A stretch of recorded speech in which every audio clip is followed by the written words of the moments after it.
Coronavirus, la pandemia. ¿Cuáles son los síntomas? ¿Cómo se transmite? ¿Qué puedo hacer para protegerme y prevenir la propagación de la enfermedad? Nuevo padecimiento que ha encendido las alarmas de los sistemas de salud. Coronavirus, la pandemia. Es un gusto reencontrarnos en este espacio de Coronavirus, la pandemia. Gracias de verdad a usted que nos acompaña. No habíamos tenido oportunidad de saludarnos en este que es un nuevo año. Queremos, por supuesto, agradecerle que nos haya acompañado a lo largo del 2021 en esta serie de programas y que lo siga haciendo a lo largo de los próximos meses. Lamentablemente, este programa tendrá que existir mientras la pandemia no esté controlada y para eso todavía nos falta un buen tiempo. Por lo pronto, hoy vamos a hablar de COVID-19, pero también de enfermedades respiratorias propias de la época invernal. En esta primera semana del año, el top 10 de los países con el mayor número de personas registradas de con COVID-19 destacan Estados Unidos, Reino Unido, Francia, Italia, España, Alemania, Turquía, Polonia, Vietnam y Sudáfrica. Estaremos haciendo un recorrido por estos países. Inicia este 2022 con una nueva ola pandémica, principalmente en Latinoamérica. Las naciones se mantienen en alerta ante la llegada de la variante Omicron, esta variante que llegó a nuestro país hace ya algunas semanas. Israel aplicará la cuarta vacuna, el refuerzo contra COVID-19 a adultos mayores. Además, se preparó para retrasar la llegada de la variante Omicron. Entre otras acciones, decidieron prohibir el ingreso de extranjeros. La Organización Panamericana de la Salud reconoce la labor del personal de enfermería por su labor en la atención de pacientes COVID, ya más de 2 años en esta lucha que no da tregua. El Instituto Hospitalario Universitario de Marsella, en Francia, identifica una nueva variante, lo que nos faltaba ahora llega de Francia. Todo esto y mucho más a lo largo de la siguiente hora, así que le invitamos para que se quede con nosotros. Mientras tanto, dejemos que sea nuestra compañera Isaura López Villalobos quien nos ponga en contexto. Por tercer año consecutivo, la pandemia COVID-19 se mantiene en el planeta con una variedad de mutaciones que ha puesto a temblar las políticas públicas sanitarias de los países. Delta y Omicron han empujado a las naciones para advertir sobre los riesgos que se corren si no se está vacunado. 2022 quizás no será igual a los años que lo antecedieron. La vida social y los entornos en que las personas comenzaron a activarse cambió. Hoy se denomina nueva normalidad. El uso de cubrebocas, el lavado de manos constante, el distanciamiento social y las restricciones, aunque pasivas en algunos países, forman parte de este tercer capítulo de la pandemia COVID-19, en donde la decisión por salvar vidas humanas depende de la gente. El virus SARS-CoV-2 no ha bajado la guardia, al contrario, sigue intensificándose, afectando a cada sistema del cuerpo, cabeza, ojos, nariz, boca y pulmones con sus diferentes variantes que para algunas personas por su condición de salud pueden ser mortales. Los virus a través de las mutaciones cambian el grado de peligrosidad. En este recorrido de la pandemia, las variantes que han puesto a temblar al mundo son Alfa de Reino Unido, Beta en Sudáfrica, Gamma en Brasil, Delta en la India y Omicron en Sudáfrica. En 2021 la mayor preocupación fue el Delta. Es más contagiosa, afecta a los pulmones y causa una enfermedad más grave. Y en este 2022 las antenas están puestas en Omicron. Su tasa de reinfección es más alta, afecta la garganta y el mayor riesgo de transmisión es en las personas no vacunadas. Los síntomas que presente cada persona puede variar, depende del grado de vulnerabilidad con o sin enfermedad adyacente, pero sí quienes tienen padecimiento crónico degenerativo, cáncer, inmunosuprimidos o algún otro deben extremar las medidas. La vacunación contra el coronavirus es para todas y todos, con el fin de mitigar los efectos y tratar de detener la extensión del virus. Si bien cada país refleja un alza en el número de casos comparado con el 2020 y 2021, es diferente ante la nueva culturización que hay para defenderse del virus original y sus mutaciones. En esta primera semana del año, el top 10 de los países con el mayor número de personas registradas con COVID-19 destacan Estados Unidos, Reino Unido, Francia, Italia, España, Alemania, Turquía, Polonia, Vietnam y Sudáfrica. Mientras que cerca de 11 islas se mantienen con 0 casos, entre estas Micronesia, Tonga, Yaquistán, Samoa y Palúa. Las ventajas que se presentan en el 2022 es que hay una variedad de vacunas, solo falta que los jefes de cada nación las distribuyan de forma equitativa y las empresas garanticen el suministro y la población contribuyan a seguir cuidando su salud a través de las medidas de higiene, uso de cubrebocas, vacunación, alimentación y ejercicio. El gran pendiente es encontrar el medicamento para mitigar los efectos de la enfermedad COVID-19 para quienes tienen la forma más grave y con el riesgo de fallecer. Informó Isaura López Villalobos. Vamos a la sede de la Organización Mundial de la Salud en Ginebra, Suiza. Nuestra compañera Verónica López nos presenta el informe más reciente del organismo. Verónica, te escuchamos. Adelante con la información. Hola, ¿qué tal? Buenos días, Belén. Buenos días a todo el auditorio de Canal 44. La pandemia sigue sumando fallecidos y nuevos contagios. Son ya más de 5,4 millones de muertes y 282 millones de personas infectadas. Según los últimos datos de la Organización Mundial de la Salud, los casos globales crecen en todo el mundo en un tsunami de contagios vinculado a la variante Omicron, que afortunadamente no va acompañado de un aumento de los fallecimientos. El balance del año que hace la OMS apunta a que 2021 cierra con 198 millones de contagios confirmados, más del doble de los 83 millones de 2020, mientras que los fallecidos fueron 3,5 millones, un 84% más que el año pasado. Las cifras, aunque siguen siendo muy altas, muestran un descenso en la letalidad. La vacunación continúa y ya se han administrado más de 9.000 millones de dosis, pero la desigualdad en el reparto es la tónica dominante. Una docena de países superan tasas de vacunación del 80%, entre ellos España, China, Portugal o Cuba, mientras que un centenar de estados están por debajo de la meta del 40% que había fijado la OMS para todos los territorios. Por regiones, Europa es la que reporta mayor incidencia en los últimos días, seguida de América, que ha comenzado el año con más de 102 millones de casos y 2,4 millones de muertos, y la variante Omicron presente en 18 de sus territorios. Por países, en términos absolutos, Estados Unidos está a la cabeza en contagios y a continuación Reino Unido, Francia, Italia y Alemania, que ya estudian nuevas restricciones.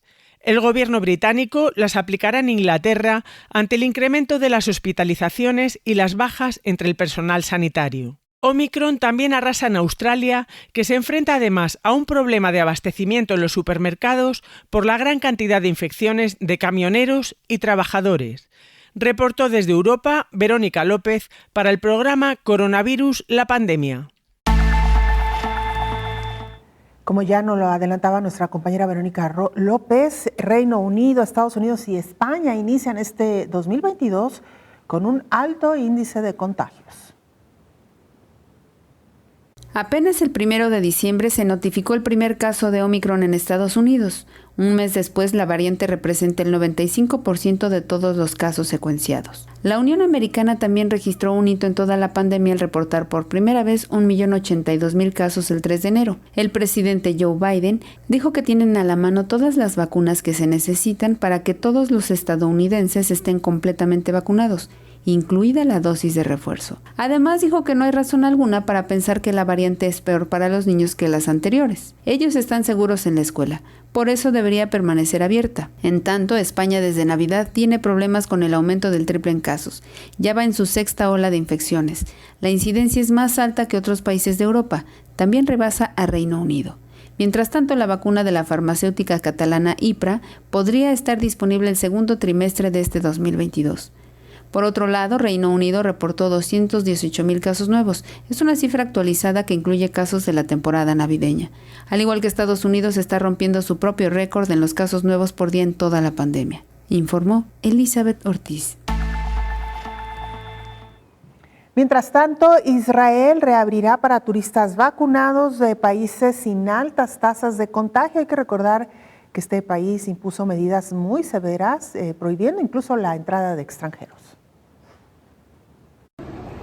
Israel reabrirá sus fronteras a partir del próximo domingo a turistas completamente vacunados con dosis de refuerzo o segunda en los últimos 6 meses. El país permitirá la llegada de viajeros que desde noviembre tenían prohibido entrar ante el aumento de contagios por la variante Omicron. Sin embargo, las autoridades israelíes mantendrán el veto a quienes provengan de países rojos reducidos hoy a 8, entre ellos México, Estados Unidos y Reino Unido. Los ciudadanos y residentes israelíes seguirán necesitando un permiso especial para regresar de estas zonas. Además, Sanidad ha aprobado este lunes reducir la cuarentena de quienes regresen de los llamados países naranjas hasta obtener un resultado negativo del test obligatorio que deben realizarse en el Aeropuerto Internacional de Ben Gurion. De esta manera, el gobierno israelí alivia las restricciones que volvieron a cerrar el país ante la quinta ola de coronavirus e impidieron la llegada de turistas durante las fiestas navideñas en Tierra Santa. Según los últimos datos, este lunes se ha registrado la cifra más alta de contagios desde septiembre y una tasa de positividad que ha ascendido a casi el 5%. El primer ministro israelí Naftali Bennett ha advertido que los casos podrían ascender a 20.000 en los próximos días y ha animado a la población no vacunada a inmunizarse. El Ejecutivo ha aprobado la vacunación con la cuarta dosis en mayores de 60 años y personal sanitario y desde este fin de semana también en las personas inmunodeprimidas. En cuanto a las restricciones, continúa vigente el uso de mascarillas en exteriores en reuniones de 50 personas, así como el pase verde para eventos de más de 100 personas. Pionero en iniciar la vacunación masiva hoy estancada, Israel tiene de una población de más de 9 millones, casi 6 vacunados con las 2 dosis y 4,2 millones inoculados con la tercera.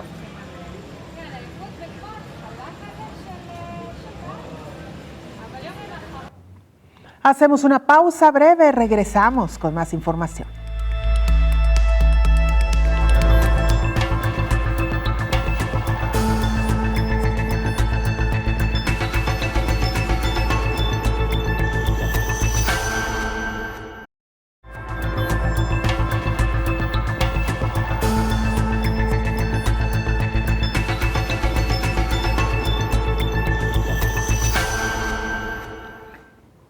Identifican en Francia una nueva variante del virus del SARS-CoV-2. Nuestra compañera Rocío López Fonseca nos cuenta más. El Instituto Hospitalario Universitario de Marsella, en Francia, identificó una nueva variante del SARS-CoV-2. Los propios científicos que la identificaron la bautizaron como IHU. Sus investigadores publicaron a finales del mes pasado un preestudio pendiente, todavía de validación por sus pares, sobre esta variante IHU, llamada B1.640.2, de la que se conoce muy poco teniendo en cuenta el limitado número de casos registrados. Según este centro especializado, esta variante contiene 46 mutaciones más que Omicron y es una de las 2 derivadas de la B1.640, que se había localizado a finales de septiembre en la República del Congo, informó Rocío López Fonseca. Regresamos a nuestra charla con el neumólogo Raúl Sansores. Doctor, antes de irnos a la pausa, nos contaba sobre los beneficios que han descubierto o que se han podido detectar con el uso del cubrebocas. Nos decía que se han reducido algunas enfermedades respiratorias. ¿Se tiene un estimado en cuánto se han reducido estas enfermedades? Fíjate que sí, no las tengo a mano, pero sí hay publicaciones de algunos grupos de institutos nacionales de salud pública y del Instituto Nacional de Enfermedades Respiratorias al respecto, en particular de los grupos que trabajan con EPOC, pacientes con EPOC. Sí hemos visto que las exacerbaciones disminuyeron significativamente. En este momento no tengo las cifras. Le hablaba yo de lo que vivo diario con la búsqueda que me hacen los pacientes. Claro. Doctor, ¿siguen siendo los pacientes con enfermedades asociadas, principalmente las respiratorias, si nos referimos a EPOC, asma y algunas otras afecciones, vulnerables ante la presencia del virus del SARS-CoV-2? Y particularmente, ¿qué se ha encontrado con la llegada de esta nueva variante Omicron, doctor? Es interesante porque estos pacientes que son pues particularmente vulnerables porque tienen una reserva pulmonar baja, están funcionando con oxigenación baja y requieren usar oxígeno suplementario desde hace años, es una población a la que le pusimos gran empeño en cuanto a recomendaciones. Y desde que comenzó la pandemia, a principios del 2020, ellos decidieron utilizar el cubrebocas, decidieron la sana distancia, decidieron evitar las salidas no indispensables y decidieron no aceptar en casa gente que estuviera enferma, con gripes o catarros o tos, no se diga fiebre. La consecuencia fue que hubo una reducción en esta población de exacerbaciones de EPOC, lo cual es interesante porque también no solamente se redujeron las exacerbaciones, sino también se redujeron los fallecimientos. Desafortunadamente no tengo a la mano las cifras, pensé que no lo íbamos a tocar, pero sí hay una disminución y es debido a los cuidados. Es el famoso cuento de la vasija rasgada, que se cuida más que las vasijas no rasgadas. Uh-huh. Claro. Ahora, doctor, sabemos por lo poco que hemos leído y seguido en torno a la variante Omicron, que esta suele afectar de manera diferente las vías aéreas. Si nos pudiera explicar un poquito más sobre esto y si en consecuencia entonces aquellas personas que ya tienen una enfermedad previa, ¿podría quizá también en esa misma medida ser menos grave enfermarse con la variante de Omicron? De hecho está ocurriendo, están teniendo la enfermedad es más de la vía aérea superior. Parece ser que no rebasa la nariz y senos paranasales y faringe por alguna razón de su estructura y funcionalidad. No baja a los pulmones y por lo tanto los casos de neumonías terribles que estábamos viendo con la variante Delta ya no la vemos y estamos viendo cuadros que parecen unas gripes muy fuertes y se caracterizan por un moqueo, así lo describen ellos, como un moqueo y con un escurrimiento nasal constante en el que no es que se estén sonando, sino que está escurriendo de forma constante como agüita transparente y estornudos y malestar leve. Y les da fiebre un par de días y se controlan con relativa facilidad sin que lleguen a hacer desoxigenaciones como en la variante Delta. Y parece ser que el mecanismo es lo que cambia. La forma como se engancha la espiga es diferente porque sus factores, sus receptores ya no son los mismos. Doctor, al principio de esta charla usted hacía mención a un grupo vulnerable, el de los adultos mayores, el de los ancianos. ¿Qué medidas, pero sobre todo antes de las medidas, qué signos de alerta debemos observar quienes tenemos algún adulto mayor en casa ante la presencia de algunos síntomas? ¿En qué momento ya debemos recurrir al médico? ¿En qué momento debemos sí o no practicar una prueba de COVID y seguir entonces un tratamiento, doctor? Y yo haría la recomendación un poquito antes, es decir, antes de que ellos tuvieran, nuestros padres, los mayores de 75, 80 años, antes de que ellos tuvieran signos o síntomas, me iría al entorno familiar. Todo aquel que tenga un poquito de moco, un poquito de catarro, una gripita inocente, entre comillas, no debe acercarse a ellos, porque puede tener COVID. Y el COVID que ellos tienen por ser jóvenes puede ser leve, pero a ellos, a nuestros abuelos y padres, les puede pegar más fuerte. Entonces, ¿cuál es la señal? La señal es que está tan determinada la situación actual, que realmente estamos en medio de una cuarta ola, que cualquier persona que tenga una gripe simple puede tener COVID de la variante Omicron. Y esta le puede, y como es más transmisible, se la puede pegar. Y lo estamos viendo tiro por viaje. Entra el Omicron con un miembro de la familia y le pega a todos.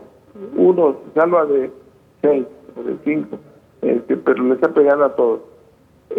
Y por eso es que tenemos que estar muy pendientes de ellos. Cuando uno de nuestros padres, abuelos, sí tiene síntomas de rinitis, gripe, estornudos, y sabemos que no lo tenía porque lo estamos viendo a diario, puede tener COVID y hay que hacerle la prueba. Y por supuesto, aislarlo de los demás, porque no sabemos quién va a desarrollar un COVID más o menos agresivo. La mayor parte de los casos son leves, la verdad que son COVID leves, pero pues estoy viendo que cuando menos en las últimas semanas he visto 5 neumonías de 100 pacientes. Es poquitito, pero uno no quiere ser el que tenga neumonía. Claro, y menos si se trata de uno de nuestros seres queridos y adulto mayor. Debemos de, por supuesto, de reforzar las medidas. Doctor, hemos aprendido mucho de COVID-19 a lo largo de estos poco más de 2 años y, sin embargo, lo decía usted al principio, pues hay otras enfermedades que persisten. Hablemos de influenza, por ejemplo, doctor, y ¿cómo se puede detectar un caso de influenza? Sabemos cómo detectar COVID con una prueba, pero ¿cómo detectamos si se trata o no de influenza?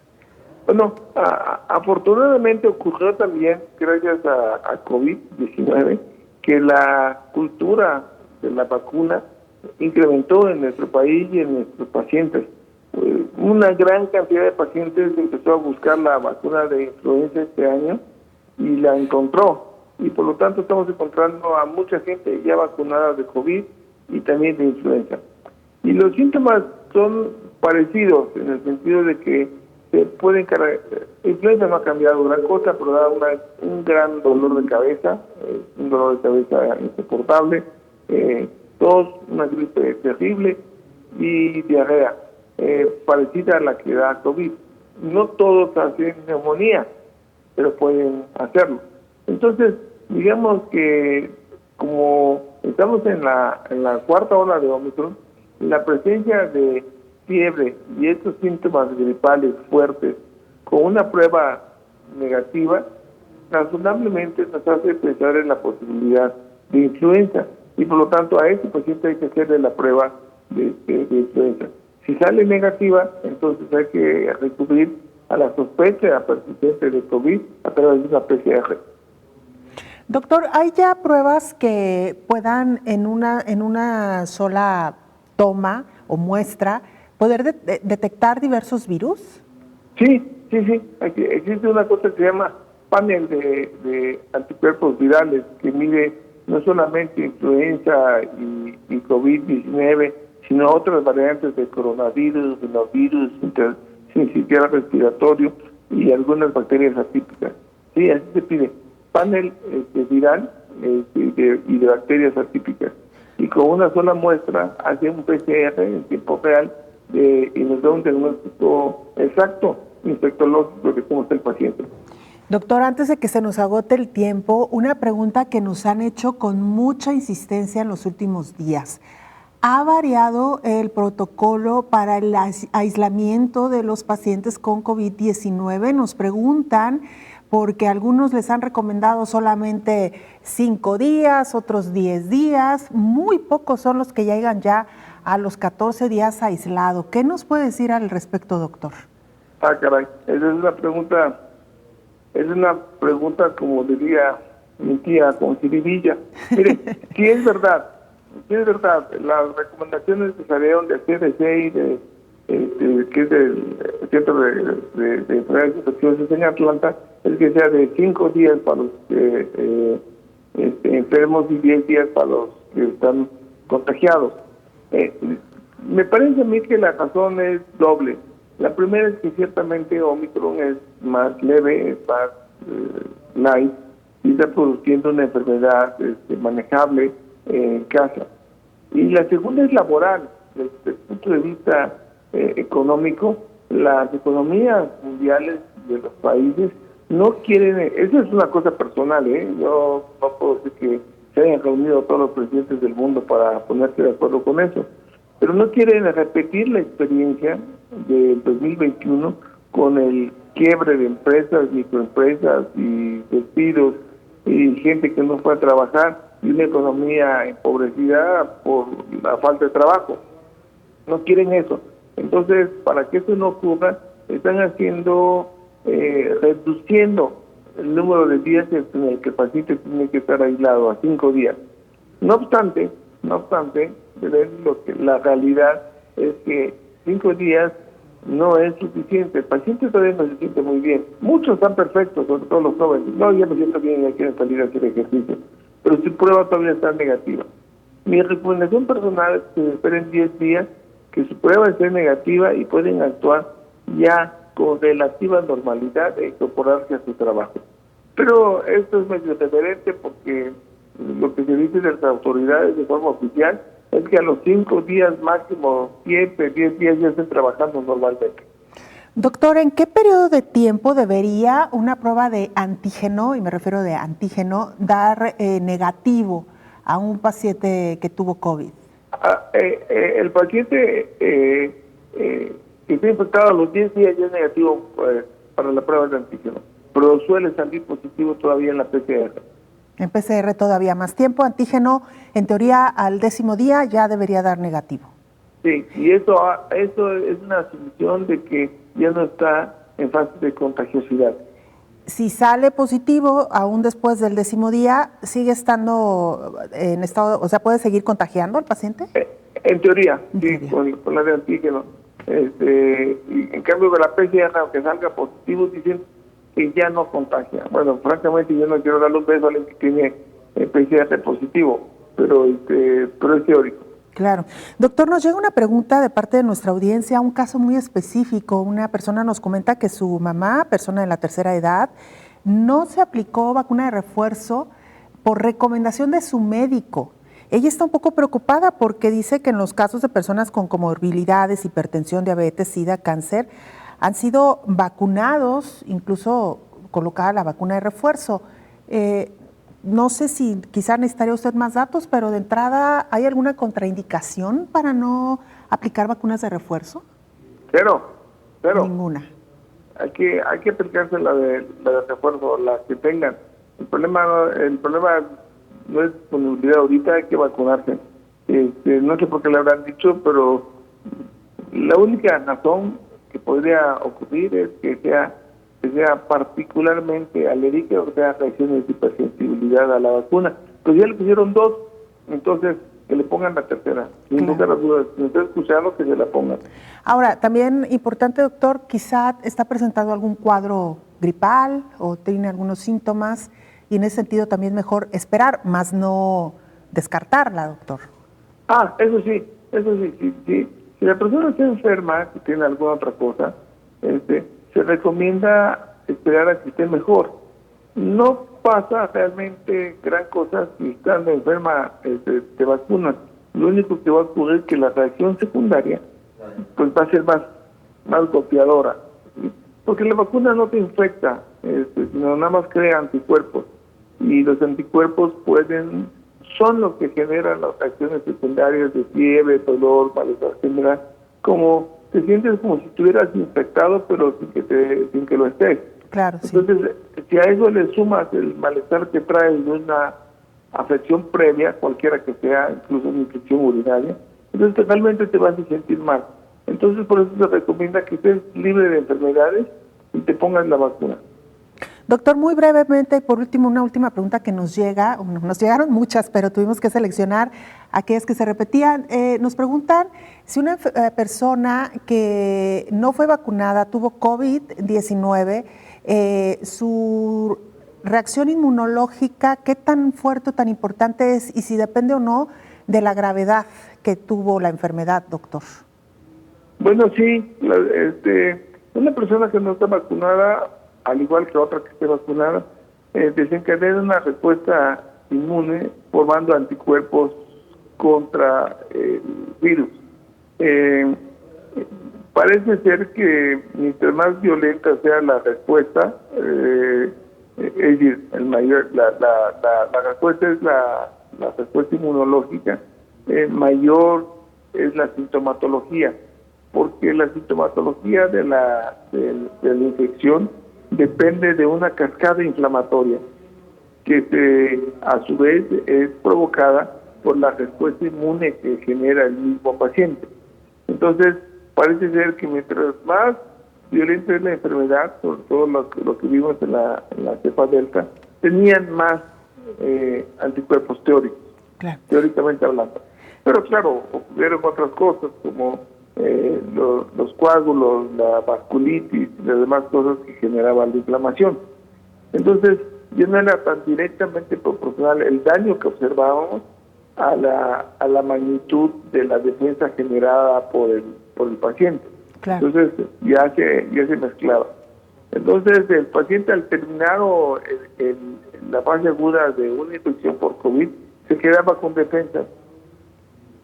Hubo mucha información al respecto de cuántos anticuerpos formaban y muchos pacientes hicieron sus anticuerpos después de que tuvieron COVID y sorprendentemente algunos no hicieron anticuerpos, a otros hicieron una cantidad menor, otros una cantidad mayor, pero en todo caso al cabo de 1 o 3 meses ya no tenían anticuerpos.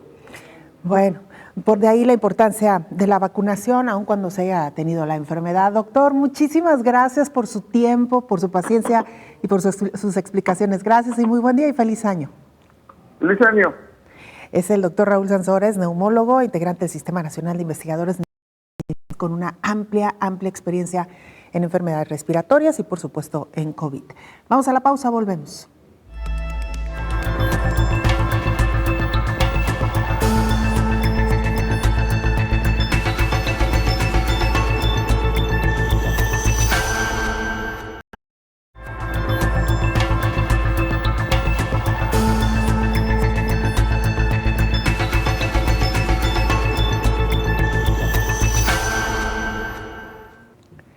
Este 6 de enero en México también se festeja, se celebra a las enfermeras. Desde aquí un abrazo, un reconocimiento y toda nuestra gratitud y cariño para estas mujeres y hombres, también enfermeros, que han estado como todos unos héroes al pie del cañón a lo largo de más de 2 años de esta pandemia de COVID-19. A ellos les dedicamos la siguiente pieza. En el marco del Día Nacional de la Enfermera y el Enfermero en México, la Organización Panamericana de la Salud destaca la participación de estos trabajadores de la salud que han sido pieza fundamental en el combate al nuevo coronavirus. A lo largo de la historia, el personal de enfermería ha estado en primera línea de la lucha contra las epidemias y pandemias que amenazan la salud a nivel mundial, demostrando su compasión, valentía y coraje, como sucede en la actualidad a 2 años ya de la llegada del SARS-CoV-2. La pandemia ha puesto de manifiesto de manera conmovedora el papel fundamental que desempeñan las enfermeras, enfermeros y otros trabajadores de la salud para proteger la salud de las personas y salvar vidas. El director general de la OMS, Tedros Adhanom, ha señalado una y otra vez que estos profesionales de la enfermería son la columna vertebral de cualquier sistema de salud y hoy en día muchos de ellos se encuentran en primera línea en la batalla contra la COVID-19. Los profesionales de enfermería constituyen el principal elemento de los equipos de salud y en muchos lugares de nuestra región. Son el primero y algunas veces el único recurso humano en contacto con los pacientes y las comunidades. Durante el transcurso de la pandemia por COVID-19 en nuestros países, el liderazgo del personal de enfermería ha resultado clave en el desarrollo de procesos asistenciales fundamentales para la respuesta, entre los cuales destacan el fortalecimiento de la atención domiciliaria en casos leves, la organización del triage en los establecimientos de salud, la coordinación con las redes de servicios de atención, la reorganización y capacitación del personal en control de infecciones, seguridad y protección personal, y han sido el brazo fuerte y el ente ejecutor de la aplicación de las vacunas contra la COVID, informó Rocío López Fonseca. Bueno, pues no nos cansaremos de reconocer el gran trabajo que han hecho el personal médico, hoy en particular el de las enfermeras y enfermeros. Más de medio Italia entra en una zona amarilla por la variante Omicron. Más de la mitad de Italia entra en zona amarilla por la variante Omicron, lo que supone el segundo nivel del sistema de restricciones instaurado por la pandemia después de que la rápida difusión de la variante haya llevado al país a superar el récord de contagios diarios en los últimos días. El uso obligatorio de la mascarilla en exteriores y la limitación de 4 comensales en bares, restaurantes y fiestas son las principales restricciones. Y es que el país alcanzó su récord oficial de contagios durante la pandemia el pasado viernes, cuando las autoridades comunicaron más de 1 millón de positivos. En la semana de Navidad, la incidencia en el país fue de 783 casos por cada 100.000 habitantes, mientras que el índice de transmisibilidad subió hasta el 1,18 por encima del umbral epidémico. También aumentó la tasa de ocupación de pacientes con coronavirus en las UCIs y las hospitalizaciones subieron hasta el 17%. Entre las últimas medidas adaptadas por el gobierno de Mario Draghi figura la exigencia a partir del 10 de enero del certificado sanitario reforzado para poder acceder a los medios de transporte, además de hoteles, ceremonias o festivales. Incrementan casos de COVID-19 en América Latina. Los casos de COVID-19 en el continente americano aumentaron 50% y las muertes se incrementaron 11% durante los últimos días, según informó la Organización Panamericana de la Salud, basándose en sus propios registros. En la última semana de diciembre, más de la mitad de los países y territorios de la región reportaron un incremento de casos superior al 20%. La variante Omicron de la enfermedad, catalogada de preocupación por la OMS, fue reportada ya en más de 27 países y territorios de América en las últimas semanas. Las 3 naciones que reportaron su mayor número de nuevos casos fueron Estados Unidos, Canadá y Argentina. El incremento de casos en la región andina lo lidera Bolivia, seguido de Colombia, Ecuador y Perú, que también anunciaron un aumento de pacientes con coronavirus, así como también en México. Los países del Cono Sur que registraron un mayor crecimiento de incidentes fueron Paraguay y Uruguay, mientras que en Brasil disminuyeron los casos. En el Caribe, Puerto Rico, República Dominicana y Jamaica contabilizaron aumentos significativos en comparación con la semana anterior. En cambio, en Trinidad y Tobago se produjo un descenso. La OPS advierte que la combinación de 2 factores importantes como son el aumento de la circulación del virus SARS-CoV-2 en varios países, junto al mayor contacto entre personas asociadas a la temporada de fiestas y vacaciones, se ve reflejado ya en estas semanas en un incremento de los casos, las hospitalizaciones y las muertes, por lo que el organismo internacional sigue recomendando acelerar la cobertura de vacunación contra la COVID-19, además de continuar con las medidas de salud pública para reducir la transmisión de la enfermedad, informó Rocío López Fonseca.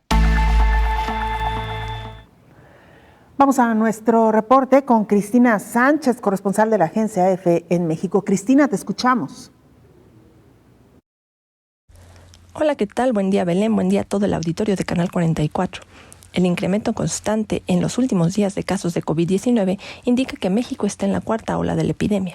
Actualmente, el país acumula más de 3.9 millones de casos y se acerca a las 300.000 muertes por COVID-19, la 5ª cifra más alta del mundo, tras un periodo navideño sin restricciones y la presencia de la variante Omicron en el país, así como el predominio de la variante Delta. Los casos de COVID-19 han aumentado sustancialmente en la última semana. Incluso las autoridades de salud han aceptado un incremento del 63% en casos activos en los últimos 7 días, con lo que suman 47.000. Pese a ello, las autoridades mexicanas han evitado emitir restricciones de movilidad y aplicar medidas de aislamiento.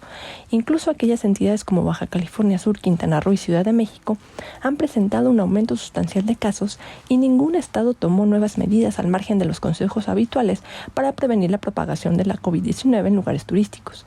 El gobierno de Andrés Manuel López Obrador, que desde el principio ha evitado las alarmas ante la nueva variante al considerarlas desproporcionadas, ha empezado a administrar la dosis de refuerzo a los mayores de 60 años y la semana pasada se sumó al personal médico de algunos estados. Además, se ha anunciado que a partir del 8 de enero iniciará la vacunación de refuerzo en maestros, pese a que las clases se reiniciaron el pasado 3 de enero y con la población menor de 15 años sin ningún tipo de vacunación, por lo cual el gobierno ha recibido innumerables críticas. No obstante, las autoridades de salud presumen que se han aplicado casi 149 millones de dosis de vacunas contra el coronavirus, con lo que el 88% de la población cuenta con al menos una dosis, además de que ha recibido 198.53 millones de dosis de vacunas de farmacéuticas como Pfizer, Johnson & Johnson, Moderna, AstraZeneca, Sputnik V, CanSino y Sinovac, además de estar desarrollando la vacuna propia llamada Patria. Estos datos sitúan al país en una situación de rezago respecto a otros países de la región que han ido acelerando el ritmo de la inmunización tras superar los obstáculos iniciales. Reportó desde México para el programa Coronavirus la Pandemia, Cristina Sánchez. Bueno, de México nos vamos a Estados Unidos. Ahí está nuestra compañera Susana Samhan. Ella es corresponsal de la agencia EFE en Estados Unidos. Susana, escuchamos tu informe. Hola, ¿qué tal? Buenos días, Belén. Buenos días a todo el auditorio de Canal 44. La variante Omicron del coronavirus no para de extenderse por Estados Unidos. Según los últimos datos de las autoridades, Omicron representa ya el 95% de los casos en el país, donde los contagios se han doblado en una semana, mientras que el 5% restante corresponde a infecciones por la variante Delta. Tan solo el lunes Estados Unidos registró más de 1 millón de nuevas infecciones de COVID aupadas por la expansión de Omicron. En tan solo una semana los casos han crecido en un 98%, los ingresos hospitalarios en un 63% y los fallecimientos en un 5%. Estados Unidos continúa siendo el país más afectado por la pandemia, con más de 57,5 millones de contagios y más de 800.000 muertes.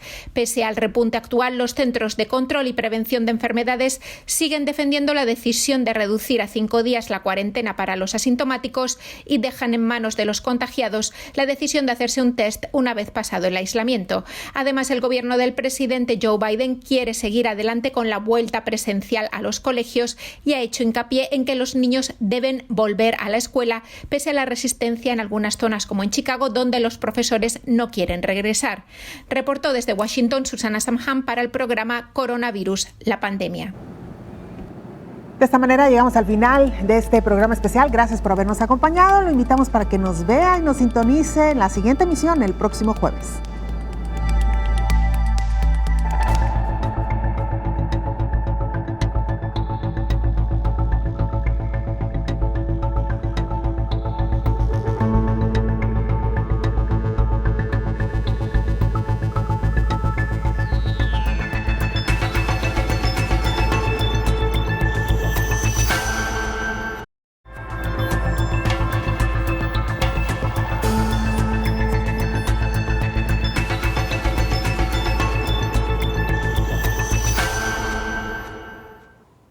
La FDA, esta agencia regulatoria en Estados Unidos, aprobó ya los refuerzos anti-COVID para los grupos de entre los 12 y 15 años de edad. La Administración de Alimentos y Medicamentos de Estados Unidos autorizó el uso de emergencia para la vacuna desarrollada por Pfizer-BioNTech para una dosis de refuerzo en personas de 12 a 15 años de edad. Además, autorizó acortar el lapso entre la finalización de la vacunación primaria de Pfizer-BioNTech y una dosis de refuerzo a al menos 5 meses. También permite una tercera dosis de la serie primaria para ciertos niños que están inmunodeprimidos de 5 a 11 años de edad. Debido a que el virus que causa COVID-19 ha evolucionado continuamente, la necesidad de que la FDA se adapte rápidamente ha significado utilizar la mejor ciencia disponible para tomar decisiones informadas, teniendo en cuenta la salud y la seguridad del público estadounidense, señaló la comisionada interina Janet Woodcock. Con la ola actual de la variante Omicron es fundamental seguir tomando medidas como la vacunación primaria y los refuerzos, el uso de mascarillas y el distanciamiento social, informó Elizabeth Ortiz. Saludamos en la línea telefónica al doctor Raúl Sansores. Él es neumólogo, integrante del Sistema Nacional de investigadores nivel 3 con una amplia experiencia y también recientemente muy involucrado con los temas de COVID-19. Son ya más de 30 años de ser experto en temas como EPOC, asma, tabaquismo, tos crónica, solo por mencionar, por supuesto, algunos de sus ámbitos de experiencia. Es egresado de la Universidad Autónoma de Yucatán y ha realizado especialidades de neumología en el Instituto Nacional de Enfermedades Respiratorias. Tiene una maestría de inmunología en el campo de las enfermedades respiratorias y estudios de posgrado en fisiología respiratoria en Vancouver, en el Hospital General de Canadá. Tan solo por mencionar parte de su trayectoria, doctor, bienvenido, gracias por acompañarnos. Muchas gracias por la entrevista. No, al contrario, gracias a usted. Doctor, estamos en plena época invernal, al menos en el hemisferio norte del continente, y a veces se nos olvida que más allá de COVID-19 existen otras enfermedades respiratorias, doctor. Así es época de las gripes, es época de influenza, y es época, curiosamente, de las neumonías en las personas de la tercera edad, que las suelen llevar al hospital por insuficiencia respiratoria y a veces terapia intensiva y a veces fallecimientos. Es una época conocida como época en la que hay muchas pérdidas de seres queridos por enfermedades respiratorias.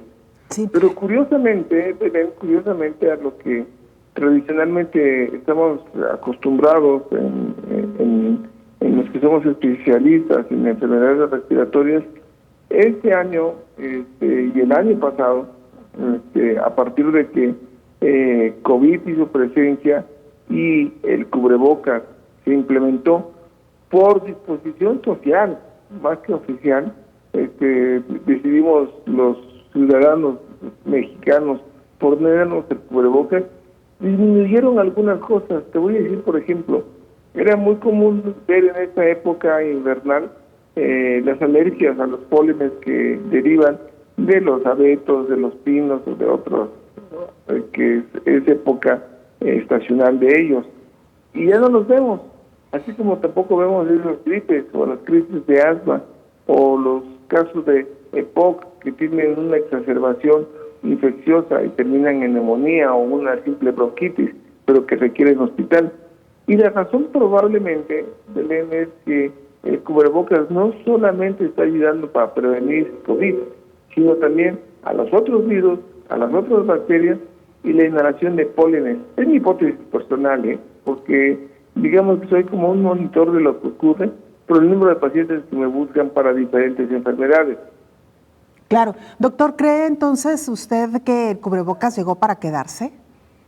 Bueno, sí, Belén, fíjate que entre otras funciones, mira que muchos pacientes cuando se exponen al frío, al aire acondicionado, incluso al refrigerador de su casa, en un supermercado, inmediatamente perciben cierto malestar en la vía aérea superior, de rinitis, sinusitis, incluso sienten cierto grado de opresión en los bronquios.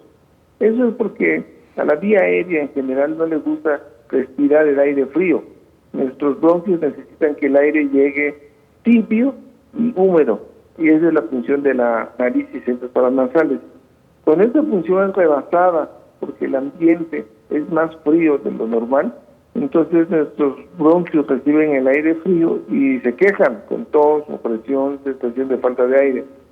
Y yo diría que no solamente para protegernos de COVID, sino para protegernos del aire frío. Ahorita, al salir de la casa, uno percibe que el aire está frío, pero si tienes el cubrebocas puesto, pues te proteges también de ese golpe de aire frío en la nariz para prevenir que los bronquios respondan con cierto grado de opresión o tos.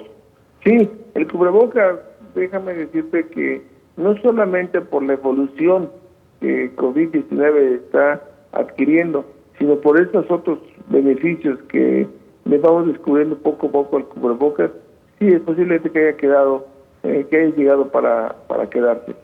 Doctor, esto que usted menciona, permítame decirle que lo he vivido, lo he experimentado en carne propia. Una servidora sale muy temprano porque empieza un informativo a las 7 de la mañana, salgo muy temprano de mi casa a su casa, y de madrugada, y sí, el cubrebocas, vaya que ha servido para evitar también el inhalar el aire frío, muy frío en estas madrugadas que tenemos en casi todos los estados de México, doctor. Sin duda alguna, me parece que sin quererlo, y ahora sí que si me permite el dicho, ¿no? Como el burro que tocó la flauta, hemos descubierto muchos de los beneficios de usar el cubrebocas, doctor. Así es, y esperamos que así siga. Y ante esta variante, que es tan transmisible, aquí en el Instituto una recomendación, que se pongan doble cubrebocas y de preferencia aumenten la sana distancia de 2 a 3 metros, idealmente 4. Claro. El cubrebocas simple es buenísimo, doble es mejor. Claro, porque hay que decirlo también, doctor, lamentablemente se están fabricando cubrebocas, recientemente lo he podido apreciar, que ya no están tan estrictos o tan rigurosos en que sea tricapa o que sea un buen protector de tela, por ejemplo, ya ni hablar de los KN95, doctor. Entonces, mejor garantizar con un doble cubrebocas. Así es, Renata. Necesitamos hacer un poquito de promoción hacia la eficiencia de los cubrebocas. Por supuesto, es de utilidad, pero no todos son iguales. Hay unos mejores que otros, los KN95, N95, y los triple capas son sin duda los mejores. Entonces, hay que decirlo con alguna frecuencia, porque de repente la moda, las marcas, los cubrebocas están prevaleciendo sobre la eficiencia. Marca sobre eficiencia, perdemos salud. Claro. Doctor, vamos a hacer una pausa, si nos lo permite, y regresamos con usted para que nos ofrezca más detalles de cómo prevenir, cómo cuidarnos más allá del uso del cubrebocas en torno a estas enfermedades respiratorias de invierno y sobre todo cómo cuidar a los más vulnerables. ¿Le parece, doctor? Vamos a la pausa. Claro. Gracias. Una pausa breve, volvemos.